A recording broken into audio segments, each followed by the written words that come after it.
I've always enjoyed the thought of ghosts and stuff, but never really believed firmly. I liked it just enough that it was entertaining, but not scary. So a friend of mine had this long-standing ghost story of the Bunny Man at her dad's house. A maybe 8-foot tall shadow figure with bunny ears or horns that she saw often in the woods by her dad's house as a child, and spoke enough about her dad and her sister teased her about it into adulthood. Her parents were separated, so she lived with her mom after the age of 10, and wasn't at her dad's house as often enough for this ghost story to really persist. A few incidents at sleepovers, but nothing big. When we were newly 20 years old, we moved back in with our parents to save some money and pay some bills. She and her mom didn't get along, so her dad gladly invited her to live with him in his house by the woods. She gladly accepted. Of course, her decision to move in brought up the Bunny Man, which we had a laugh about and moved on. I helped her move in because I owned a big car, and why not? Immediately sketchy things started to happen while we were moving in stuff. We would put things in places and 10 minutes later, they would be somewhere else. At some point, she put her purse inside while we were moving furniture, and we lost it. And we found it in my car. But whatever, explainable. But the more it happened, the more we began to kind of freak out. As we moved the last load of the night out of my car, it was dark. The outside lights, motion detected, flickered on and off while we were inside. We went back to my car, unsettled and ready to go back home and be done packing for the day. We get in and we turn on the lights. On my windshield, as plain as day, is a huge elongated handprint, as an angle as though someone was on top of my car when they pressed it. I can't stress to you how alone we were at the house. It's literally in the woods, far from anything. Her dad wasn't even home. He's a trucker and was gone for a few weeks while we moved in. We hadn't put the handprint there. Both of us froze, unable to speak. After a moment I reached up and touched it, and it came off. It was inside the windshield. I wiped it away and started to drive off, pretty spooked. But my friend started to straight up cry. She was a pretty stoic person. I think I have seen her cry maybe twice, and this was one of the times. She only lived there about 4 months in between houses, but it was a weird few months. If we start talking about the Bunny Man too long, something would happen. Lights would go off and turn on. Things would fall off shelves, and we would hear tapping on windows. If we were having a fire in the backyard, the fire would spark and pop. We never felt settled there. I'm amazed she slept there because the few nights I stayed in the guest bedroom, it was hard to sleep. Just an overarching feeling of dread. Very quiet part of the woods too, not a lot of bird sounds and not a lot of wildlife. Lots of weird shit happening in general, stuff going missing, stuff falling for no reason. And at some point, my boyfriend at the time, window was broken with no possible suspects. Our other friend swore on her life that she saw a shadow man in the woods one night, and from then on out needed to be walked to her car from the house. Anyway, no real big specific incidents, but enough accumulating things that we knew what it was, and we knew it was haunted. My old broke down car is still currently there, because I had no place really to store it. So in 2 weeks I get to go visit while I get my car towed. Maybe I'll have another Bunny Man experience.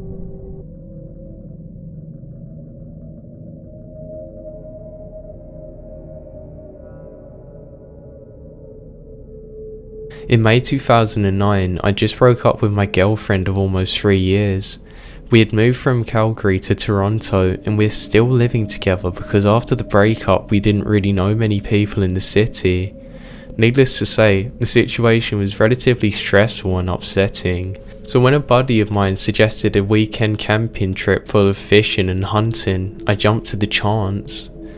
He grew up in an area about an hour outside of Toronto called Flamborough. It's really beautiful, loads of lush forests, farmers' fields and small rivers and creeks everywhere. We decided to camp along a fishing creek called Grindstone Creek. It was close to some wetlands and fishing is suggested to be great there. We ended up setting up our camp in what was probably a farmer's field, I'm guessing. We were probably trespassing on our part too, bordered by a gorgeous forest. We spent the evening fishing, shooting and drinking some quality beers. As it got darker, we made a little fire and roasted potatoes and hot dogs. and it was all in a really good night spirit. We really enjoyed the evening and decided to turn in around midnight. We shared a tent. My buddy fell asleep before me and I stayed up playing on my phone until around 1:30. I must have drifted off because the next thing I remembered was being woken up by a high-pitched yiping type sound. I was kind of groggy and it took me a moment to fully wake up. The yiking sound was really off-putting. It almost sounded like it was a weird coyote. I laid there for a moment listening and then started playing on my phone again. The noise was annoying as hell. I tried to ignore it, but it sounded like it was only getting closer. Finally, it sounded like it had to be no more than 10 feet from the tent. At this point I was getting a little unsettled. I'd seen coyotes in Calgary before and I thought they were pretty harmless. They never looked much bigger than a smallish dog, but what if this had rabies or something? What if it could smell our food? I have pretty bad anxiety, so I'm prone to worrying about these type things. I nudged my buddy to see if he was awake and he was. The noise also woken him. We discussed what we thought to do about the coyote, and we hadn't brought anything to scare off the critters, not even a BB gun, nothing. So we decided to shine the flashlight on it. Then if we hollered a lot, it would hopefully scare it off, right? So he unzipped the tent and I watched him pointing the flashlight out into the darkness. I'll never forget what happened next though. His legs suddenly went all wobbly and he sort of stumbled back into the tent. He had this really terrified, dumbfounded look on his face when he looked at me and dabbled, "It's not a coyote, it's a dude. It's some weird dude." Normally I would have thought that he was messing with me. I'm a huge wimp and get scared easily. I don't even watch horror movies. But I've never seen somebody look that scared before. And I never want to see that expression on somebody's face again, so I knew that he wasn't pulling my leg. These weird yiping and howling sounds continued, and they only seemed to be getting louder. In retrospect, it really didn't sound like it was a coyote, but I guess in our groggy states it was a pretty rational way of thinking of all of this. Anyways, he kept telling me to just look out of the tent flap to make sure it's not doing anything crazy. At this point, I was having a full-blown panic attack. My heart was racing. I felt terrible, but I had to look. I slowly peeked out of the flap and waited for my eyes to adjust to the darkness. That's when I saw him. He was standing only a few arms lengths away from the tent. He was swaying a little, wearing a baseball cap. What made it awful? He was just really creepy. He was wearing some woman's lingerie. That's when I knew that something was really off about this guy. If the making high-pitched noise at strangers wasn't scary enough to give that away anyway. After I pulled my head back inside the tent, my buddy and I discussed what to do. Finally, we decided to yell at this guy to go away. My buddy then started yelling, "Excuse me, can you go away? We're trying to sleep here." And the noise stopped. It was dead silent, and that's when we heard the footsteps running towards the tent. They stopped right outside our tent though, and didn't waste any time. We then started yelling, "Seriously, go away, we've got phones, and if you don't go, we're gonna call the cops." With that, we heard him walk by the tent and head off. It sounded like he was moving towards a road. Needless to say, we lay there awake, absolutely petrified until the first signs of sunlight. We then got the hell out of there.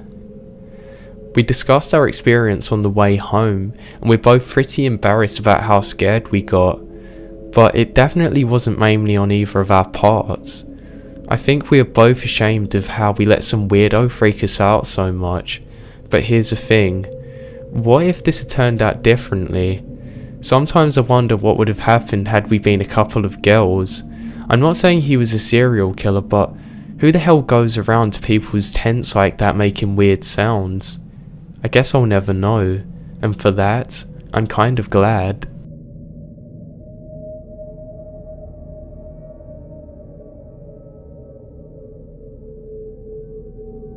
Camping Horror by Majoli. This happened to my parents back in the late 80s. They're in their mid-20s when all of this occurred. My parents decided to go camping in cool California. When they got there, it was kind of late. My mom was sitting down on a log while my dad was unpacking the truck. While sitting down, she heard walking around their campsite, so she went and quietly told my dad that she heard somebody walking around. They then got the hell out of there, just in case, and they decided to drive another 3 miles down the road with their headlights off, so that way it would be unlikely they could be followed. Once they got there, they set up camp and began drinking really heavily to a boxing match on the radio. Eventually, they settled in for the night. Now, they don't know for sure whether the next event is connected to the first, but they believe it is. So they settled in and my dad was asleep far before my mum. My mum was in the halfway there state where you're half awake and asleep. Suddenly, she heard footsteps outside the tent. She abruptly snapped back to consciousness and listened. She tried waking up my dad, but he was way too out of it. She listened then for what seemed like hours when she suddenly hears, in the creepiest voice you could probably ever imagine, saying, "Hey, I'm gonna kill you." While saying this, the man ran. She believes what to be a knife along the tent. She could hear him walking and dragging the knife. She was literally frozen. She couldn't say anything or even move. With her mouth agape, she finally snapped out of it and screamed, "Jim, grab your shotgun, kill him quick." With that, my dad woke up abruptly. They heard the snapping of twigs and footsteps, and they heard the guy running away.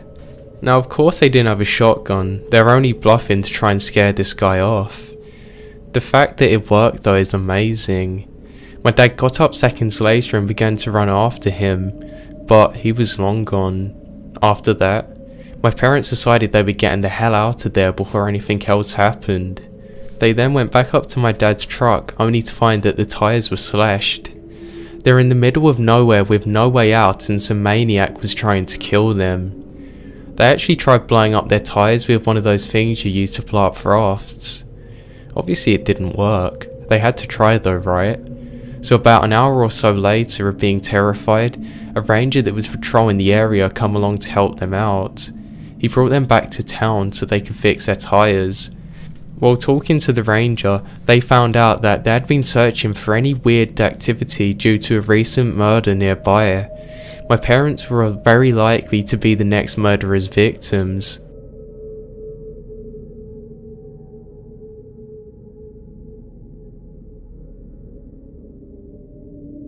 This happened to myself and a close friend just last month. We decided to go on a 2-night backpacking / camping trip in the Adirondack Mountains of New York. We're both very comfortable with nature and spent a lot of time camping, hunting, fishing, etc. We hiked about 5 miles into a small lake and set up camp on a small beach. This was not a heavily trafficked area and we didn't expect to run into anyone. So on our first night, we were just sitting around a campfire. We suddenly saw a flashlight moving on the other side of the lake at around 10:30. This was fairly unusual, however, we didn't think much of it. But as time went on, the flashlight kept moving around the lake and it kept on getting closer and closer to our campsite. We kept discussing who could possibly be wandering around the woods in the middle of the night, and we didn't particularly want to see any unwelcome guests. One thing was clear though, the person or people were heading for our campsite. We then moved and wandered off into the woods to try and figure out just who or what was coming up towards us. I took a small axe with me and had a .22 rifle.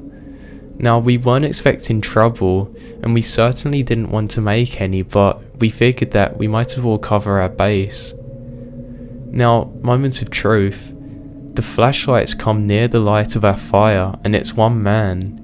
He has a beard and is probably in his 40s. The scary part was that he was carrying what appeared to be a pump-action shotgun. He walked around the campsite a few times, then proceeded to enter our tent. After rummaging around for a minute or so, he come out yelling, "I know you're out here, why don't you come and say hello?" My friend and I remained motionless under a hemlock tree about 50 yards away. That's when the man proceeded to fire his shotgun into the woods, not too far from where we were, and he swung around his flashlight several times. Now, after what felt like hours, he grabbed my friend's backpack and a few articles of clothing we had drying off near the campfire and threw them in to burn. Now my friend, who trained the .22 at the man, asked me if I should shoot. I told him absolutely not unless he points a shotgun towards our direction and spots us. Thankfully, that man moved away from where the camp was after a little while. We waited until his flashlight was on the other side of the lake again. We then ran out, grabbed everything we could fit into my backpack and took off. We ran on the trail with the flashlights and made it back to my car as the sun was coming up. We immediately told the police department about what had happened and reported it, where we then spoke with some forest rangers, and that was it. I have never heard anything back from the police. It wasn't a mysterious case, but it creeped the hell out of both of us.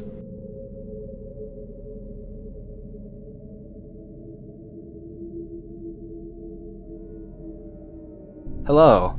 I have an encounter you may or may not be interested in. My background. I'm 43 years old, a combat veteran from Operation Iraqi Freedom 2003 to 2005. I have 10 years service in the Army. I've been an avid hunter from age of 7 years old. My encounter took place in Fayette County, West Virginia, not too far from my house in an area called Cotton Hill, located where the New and Gully Rivers meet. It was November 1996, rifle season for antlered deer. Myself, my wife, and uncle were at a camp and we were sitting on the campfire when on the ridge above us was a loud, guttural growl, unlike anything I've ever heard in those woods. It lasted about 4 to 5 seconds. I might add that during the day, while hunting, it was like all the deer that had been there all disappeared. It seemed like there was no sign of them. We never saw what made that noise, but it made the hair stand up on the back of my neck. And I haven't let me stop enjoying the outdoors though, but let's just say, I'm more aware and prepared when I go out into the woods.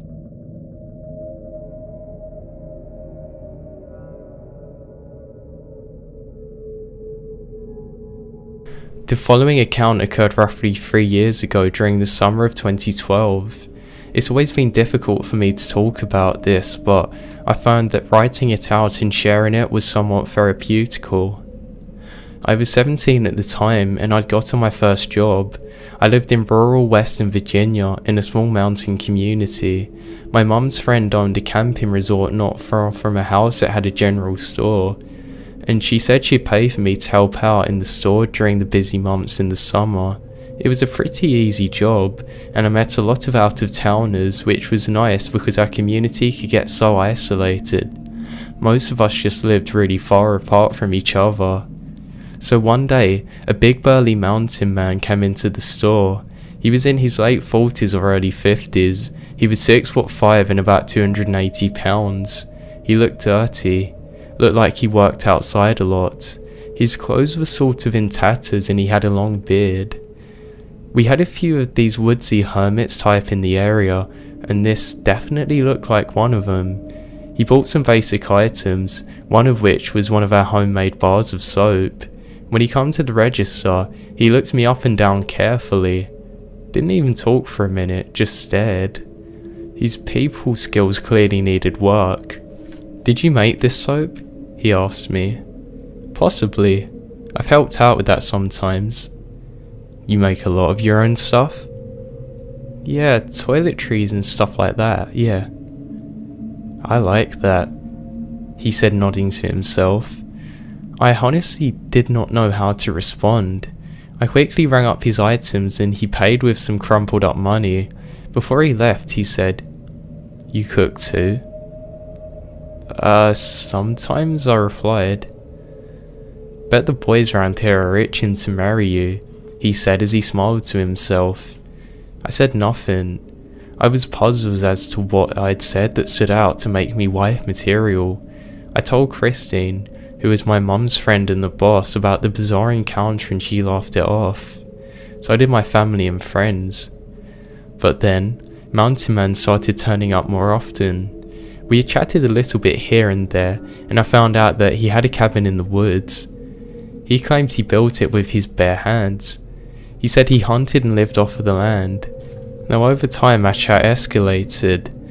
He started telling me about how that I looked so nice and how it would be so nice to have a woman to be around that could make those things and cook.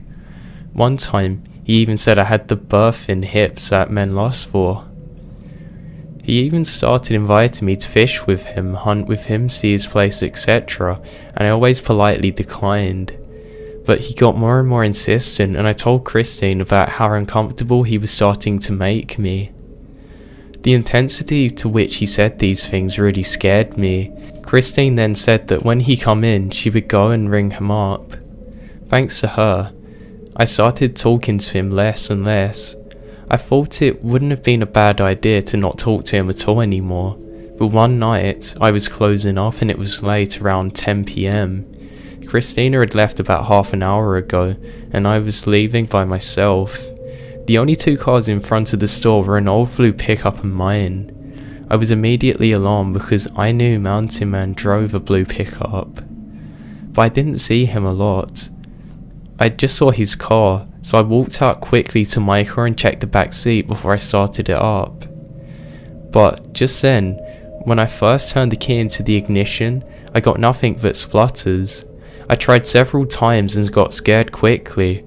Of all nights, why was this happening tonight? I remembered asking myself angrily. Just as I was reaching for my phone to call for help, there was a loud pounding on the driver's side window. I'm shocked that I didn't wee myself. I didn't even want to look because it was him, I knew it, but I did. My suspicions were confirmed. He had this huge stupid smile across his face and I could see exactly which one of his teeth were missing. Need some help? He said loudly through the window. I shook my head furiously. My dad is on his way, I said, hoping to scare him off. I hadn't spoken to my dad in years. Mountain Man laughed. No, he's not. I opened the door. The hairs on the back of my neck stood up. How did he know I was bluffing? No, leave me alone, I said firmly and tried to sound angry. He then pulled the handle, but I had the doors locked when I first got in. He kept furiously pulling the handle and started pounding on the window. Leave now or I'm calling the cops, I screamed at him. He clearly wasn't getting the message, so I pulled out my phone and called 911. I must have sounded hysterical to the dispatcher, as I knew that she could hear him pounding too. She said that she would have officers out there ASAP, but they could be a while. The cops are on their way now, leave me alone, I screamed at Mountain Man, who didn't seem to let that deter him, but after a few more minutes of pounding, he suddenly stopped and walked towards his truck. I watched him go. Hopefully he would leave me alone, but no. This time he come back with a crowbar in his hand.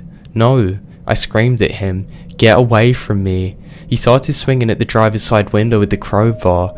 I ducked down into the passenger seat on the floor and covered the back of my neck, almost like you get taught to in tornado drills. I heard the sickening crack of the window, but not for long. Suddenly I heard male voices shouting, telling Mountain Man to get away from the car. I stand up and see two men approaching, one with a shotgun pointed at Mountain Man. I recognise them as a couple of guests staying at the resort for a camping trip. I breathed a sigh of relief and got out of the car, telling them that the police were on their way. I then thanked them profusely and waited for the police. Surprisingly, Mountain Man didn't make any moves to get away, but the cops come pretty quickly after that, so he didn't have much of a chance. They then took him away and I gave them my statement. I was pretty shaken up for a while afterwards. A few weeks later I finally got the scope on the man. Apparently he had a history of mental illness. He'd been in and out of the state institutions. He really had been living in an old cabin in the woods, where he wasn't taking his meds and had an issue that was only getting worse.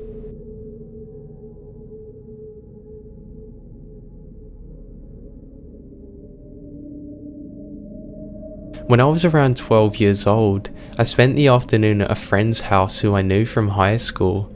He lived in a neighbourhood that I wasn't all that familiar with, so when we decided to take our bikes out for a ride, I simply followed him until we come to a large wooded area. It was in a valley that descended away from the roadside, and from what I could see, become rather dense and overgrown quite quickly. Because of all the foliage, we decided to leave our bikes and go on foot. We had been hiking for about 20 minutes when we realised that we could no longer see the spot where we had left our bikes, and we were literally surrounded on every side by thick vegetation. Being boys, we thought this was absolutely fantastic and decided to carry on further into the valley. At some point, we come across what looked like to be a large abandoned campsite. There were some old cans laying around that looked like they had been there and used to boil water, an old ashtray fire pit, and quite a lot of plastic sheeting. We had a look around but didn't really find anything interesting, so decided to carry on with our hike.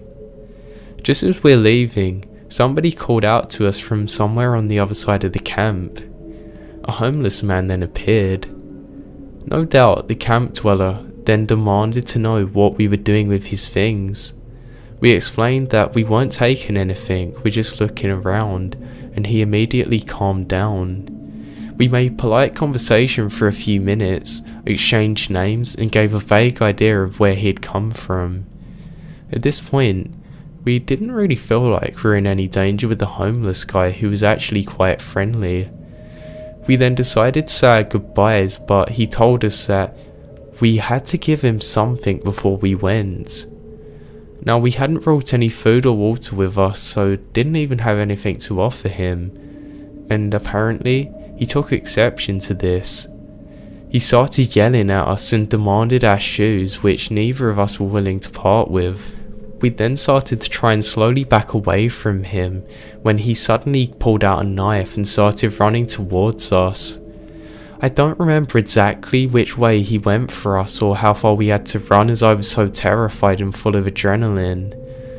I did look back a few times and realised that we were in fact getting away from him, but he was still chasing us even though there was no cover from the trees at this point. We reached the side of the road where we'd left our bikes and fortunately had enough of a lead on him so that way we could hop on and pedal away from him. A couple of builders who were unloading materials up the road saw that we were panicked and stopped us to find out what was going on. We gave them a brief version of the events and they went back to see if he was still lurking around, but apparently he was long gone. My friend told his folks what happened that day, but we never heard any more about it. As far as I know, he could still be living at the campsite, but I certainly wasn't going to find out for myself.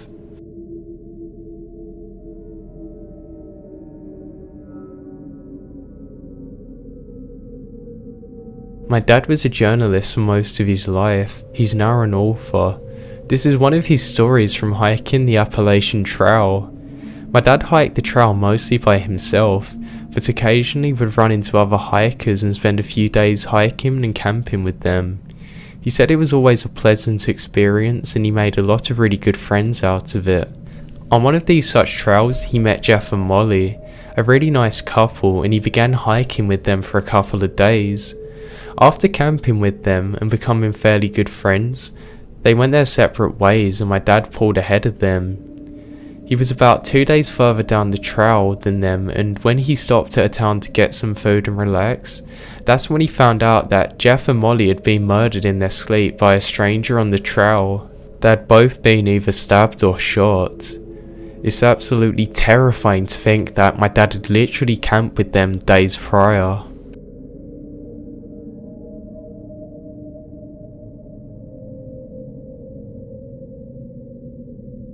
My boyfriend and I are a young couple in their mid-college years. We decided that we wanted to get away from work and our studies for the weekend, so we took a trip to the nearest hiking trail that is part of the Appalachian Trail. We decided to leave on a Friday once I got off work and back up the trail in order to camp. I work in a restaurant and it's very difficult to set a time on when I'm going to leave work. I ended up leaving work around 4. But we said that no matter what, we would be going on this trip, and we finally left for the trail. We began hiking around 5:30. My boyfriend was an Eagle Scout, so we had all the necessary supplies for a successful camping trip. A tent, Sleeping bags, sleeping pads, pots, pans, stove, clothes, food, and of course, necessary substances to free our minds after the long hike. The first part of the hike was absolutely exhausting.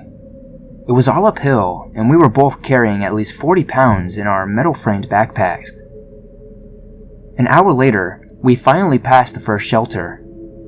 If not many of you know, a shelter on this trail is about 10 foot by 15 foot, approximately, log cabin that only has 3 walls, and is open to the outside. It's specifically used as a shelter to sleep in or hide from the rain. Midway through the hike, it began to pour dramatically in the forest. Sooner or later, we were both soaked from head to toe. Thick fog grew quickly, as it had been hot and humid Friday. The trail became very slippery, and our pace slowed down tremendously. We had hoped that we were getting closer to the camping site, but it turned very dark very quickly. We took a rest in the dark as it poured on us, in hopes that we would find our headlamps. Once we found our headlamps, we placed them on our heads, still struggling to balance ourselves, on top of the rocky and muddy path. I thought by that point, we would never make it to our shelter. We walked, never giving up, although I wanted to. As my socks and shoes were wet, I was tired, hungry, drenched, and cold. The temperature has dropped more than 25 degrees as we made our way up. It was 8:30 when we finally made it through to the second shelter and campgrounds. There was a split in the path. Either you could walk straight to continue to the top of the view, which was about 1.5 miles away, or you could turn slightly to the right and walk to the campgrounds. Or you could take a 90-degree turn to the right, walk down to the shelter. At that point, we were drenched from head to toe and needed to dry off. It was still raining to beat the band, so it would have been nearly impossible to set up our tent and camp. We had decided to stay put at the shelter until the rain calmed down. We didn't hear anyone out the shelter, so I was extremely excited to have the place to ourselves and take a few tokes, if you know what I mean. After our hike, I was dead set on it. Once we walked down to the shelter and got to the opening, there was a man and a woman in their 60s. We instantly thought to ourselves that they were an older married couple who wanted to get away for the weekend too. We told them that we wouldn't be bothering them for long, so we wet our backpacks down and attempted to dry off. The couple was very welcoming with a lantern and an absorbing towel for me to dry off in. My boyfriend and I took off our shirts since they were both carrying a lot of weight in water. The couple seemed to be very normal. The man brought a cute dog with him that I enjoy playing with. We began introducing ourselves with our names, where we were from, and what we were doing there. They both said they were in their 60s. Their names were Joe and Maya, and they were just messing around for the weekend. In between sentences, they were taking large gulps of what looked like to be alcohol in their water pack. They said they were just having fun and met online, which veered off into dropping hints that they were on a trail having an affair. The older woman, who says that she comes from West Virginia, strikes me to be very off. It began with her looks, having scraggly, shoulder-length gray hair, with circular glasses resting on her face. Her teeth were very dark, nearly covered with a brown film, as if she used hard drugs in the past. She wore a pullover, hiking boots, and jean shorts that nearly exposed everything. Joe, on the other hand, was just an average white male, who had gray hair, and was a tad overweight. They spoke about their past employments and what they had done in life. Maya said she was a writer, which I admired. Information about ourselves was exchanged too, since they seemed very friendly. I was in a very bad mood though, and very irritable until I smoked some. My boyfriend and I periodically showed each other our phones in order to communicate, as we didn't have a bit of service in the shelter we were at. We agreed that it was okay if we started smoking, since they were becoming drunk. They said they didn't mind, but would like to join. I thought it was absolutely insane that they wanted to smoke at that age. The man only took 2 hits, but the woman took many. She was struggling a lot to even flick the lighter. The guys began their own conversation, and the woman and I veered off on ours as well. The woman began with asking me to tell her a story. As she inched closer and closer to me, she asked me to tell her a story. She grew more and more demanding, saying, Tell me a story. My boyfriend and I met online, just as they said they did. So I was going to tell her about the story of how we met.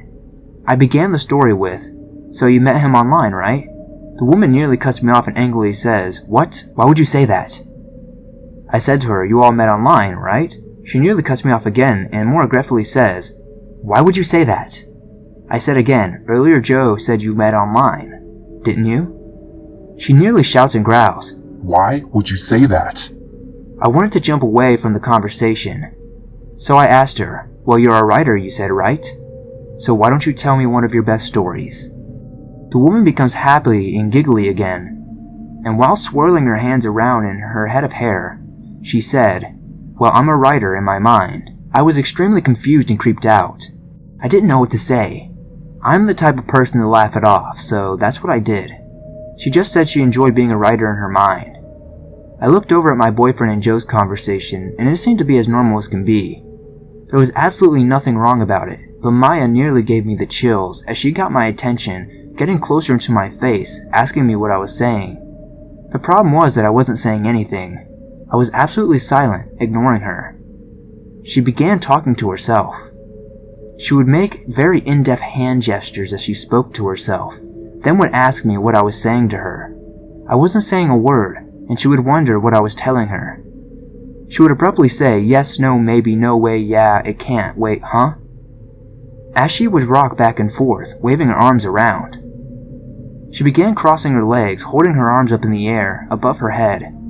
She started to shout, "Coming out, I'm calling out to all of you, come." She was nearly talking gibberish. The older man's attention was caught and asked her what in the world she was doing. She said, "I'm calling out, it's witchcraft." I was nearly high and terrified of all my surroundings. It stormed pretty badly in the background and it was black all around us. A small lamplight rested on a beam above our heads in the middle of the wooden shelter. I was wet and very vulnerable. Everything slowly began to get worse that night. Maya kept slurring her words, and the man demanded she get into her sleeping bag and sleep. I sat against the wall next to my boyfriend very closely, as the man crawled into his sleeping bag, and Maya attempted to put her legs in the sleeping bag, but couldn't. She moved around for a very long time, and finally curled up next to Joe, on top of her sleeping bag. She was probably freezing, as it was 35 degrees by 9:30. Only a few minutes passed, and we heard Maya whisper. Maya said angrily, "What did you give me?" She growls again, "What did you give me?" The man finally woke up and demanded, "What?" Maya hits him on his back and yells, "What did you give me?" She jumped up immediately facing us. Her eyes were nearly all black, as her pupils were so enlarged. She looked nearly sadistic and yelled at us, "What did he give me?" My boyfriend and I both tensed up, nearly losing our shit. She screams again, "What did he give me?" Even louder, as her voice screeched into my eardrums. She once again turned around to the man, laying down behind him. She slowly whispered into his ear, softly growling, "Did you give me acid?" It began to run through my mind that he drugged her, or she was having a flashback of a bad trip. Joe attempted to calm her down, but she was still restless. She laid down for approximately 5 minutes, but Maya immediately sat up. She faced us with her legs crossed, and she stared at us, without breaking contact for at least 5 minutes. She did this every so often, sitting up, staring at us, and laying back down.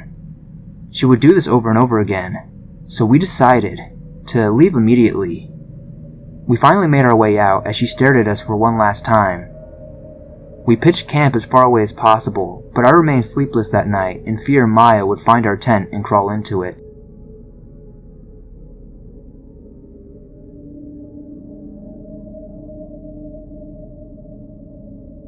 "20 years ago, when my dad was younger, he used to live on a big farmhouse that was supposedly haunted. The house was hundreds of years old. On one Christmas Eve, his mum and my dad, who lived alone, could see that there was a weird light coming from the shed all the way down the end of the garden. Now, nobody should have been in there. My grandma always told my dad to never ever go down there. Well, that was up until this point. So my dad put on his coat and, very paranoid, stepped out to go and investigate what was going on. The closer he got, the stronger the smell of cigarette smoke became apparent. He was sure that there was some teenager in there messing with him. He went round to the back way and peered through the window. As he did so, the light instantly went out. This was simultaneous with the smell of smoke. This was more than enough to scare him into literally sprinting back to the farmhouse. As he got back there, my grandma slammed the door open, quickly ushered him inside and slammed it shut again. She said, "Don't worry, I've already called the fire department, they're on their way now." Confused as anything, my dad then asked my grandma what she was talking about. She said, "Look, the fire, you were right next to it." To my dad's horror, as he turned he could see that the shed was in a full blaze. It couldn't have been possible because my dad was only there seconds prior, and whatever that light was long gone, and the smell of the smoke, he didn't even get time to tell my grandma about it. To this day, he says he knows there's only one explanation to as what started that fire.